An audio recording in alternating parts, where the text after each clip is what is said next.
Hey guys, what is up? Welcome back to Grand Theft Auto 5. And ooh, shit, alright man, you stay safe. And today I'm going to show you how to loot the bank truck on the mission Blitz play.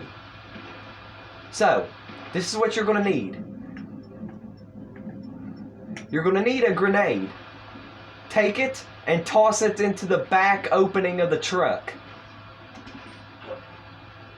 When it blows up, the truck goes with it, and money will be laying all over the place around it.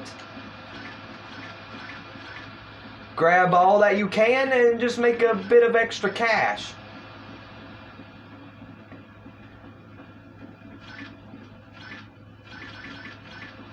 And there you have it, people. That is how to loot the bank truck in the mission Blitz play here on Grand Theft Auto 5. Was somebody okay, I'm gonna shoot that guy. Why is there still this guy still alive? Why? Just okay, problem solved.